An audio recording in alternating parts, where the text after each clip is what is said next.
shining space has been space itself, and especially with Chandrayaan 3's successful moon landing, let's try and understand what's really happening in the space technology space and how many players are there, what's the kind of advantage that we can see. We have with us Prateek Srivastava, the founder and CEO at DroneAcharya Aerial Innovations, and R. Dilip Kumar, the CFO at Sundram Fastners, joining in on the show right now. Gentlemen, both of you, great to have you both on the show.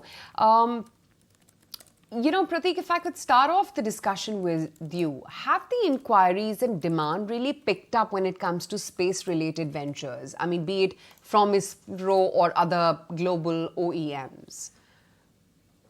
So we are the newest member in this industry now. We are just, I'll say, less than a week old. But of course, the demand is there, and privatization of the space tech or space industry will definitely be a big boon for players like us. And although we have just taken baby steps, but then the ultimate aim is to go up to, let's say, upper atmosphere and get more data. So I'm sure the demand would be much higher in coming time. Okay. Let's also get in a take then what the outlook is then, Dilip, when it comes to the kind of traction that we've been seeing as well in this space. Are you looking at the overall inquiries and demand really picking up? Yeah. So first and foremost, I would like to congratulate ISRO, its employees and scientists for this stupendous achievement. And we are thrilled and proud and happy to be part of this successful launch and landing where our products have played a vital role.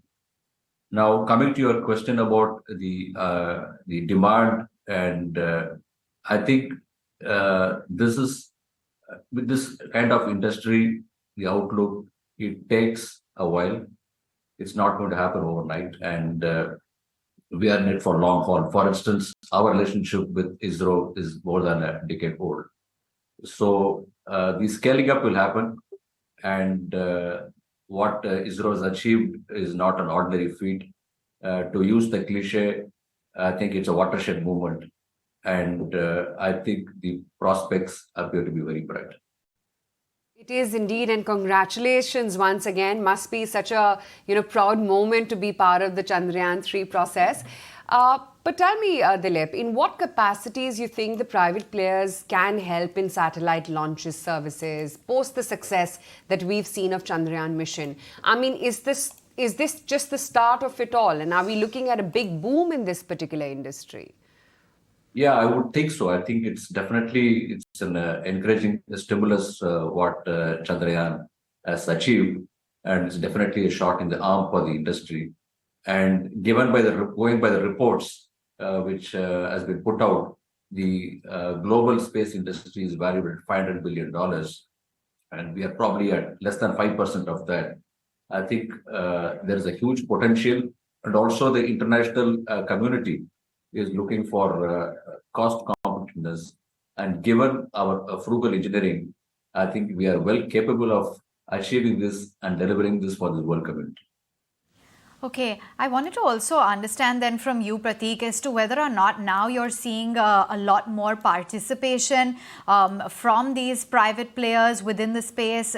How much of an opportunity really is this opening up? What is the market size potential, and what is the overall outlook for the space industry post the success of this mission? So first of all, Chandrayaan 3 will give a great boost.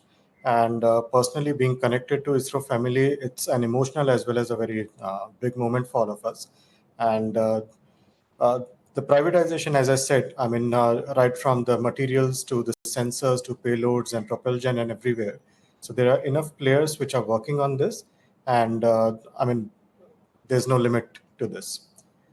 Mm-hmm. And it's not only about, let's say, launching to the moon and Mars, which is great achievement, but this is once in half a decade event. But we need more technology on a daily basis as well. So you need sensors, you need launch vehicles, you need platforms which can be used for, let's say, environment study or air quality or meteorological and atmospheric and all that. So we are into that space. And it's more of a complementary service to the larger projects that are there. Okay, so, just talking about your company in specific as well, can you give us a sense as to your venture into the reusable rocket launch, which was recently tested? How are things shaping up on that front, and what kind of potential does it bring to the table for the company, for DroneAcharya? So we started as a drone tech company, and it made logical decision to go into, let's say, outer atmosphere as well, because the service that we were giving was restricted at 400 feet. So you needed something at a few kilometers. So we have successfully tested a 3-kilometer launch vehicle, and that to reusable sensors as well as the payload, the platform. The next mission is going to be 10 kilometer, 30 kilometer, 50, and eventually at 300 kilometer. So overall space is coming up well, and this is only going to cater to our services and more of complementing the near remote sensing, which is 400 feet drone, as well as the space tech, which we have just entered into. So overall, we'll be able to give more platform as a service and data as a service to wider audience. Okay, fair enough. And Mr. Kumar, let's understand from you as well, company specific, what is your exposure to space components in the total business? What are the kind of future expansion plans for Sunfast TVS? Are there any capital raise plans that you're looking at on the anvil?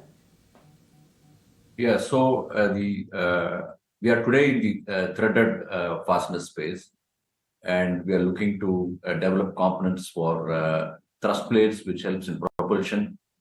But I think as the sector opens up, and with more launches of satellites and rockets, which have a high share of the global aerospace business, we are in for an exciting phase. And the fastener per launch, the fastener content is very high, and we are quite excited about the ISRO success and more such launches which are scheduled to take place.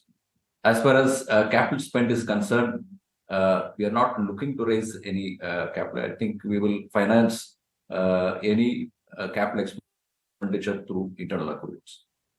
Prateek, if I were to specifically talk about DroneAcharya, what kind of investments have you lined up at your end for space tech, and what kind of revenue visibility do you have for, say, the next 1 to 3 years? So, to the contrary of the common belief that this is a very, let's say, cash-consuming or money-consuming tech, we successfully tested a reusable launch vehicle with sensors at a marginal cost and at par with drone cost, if I may say.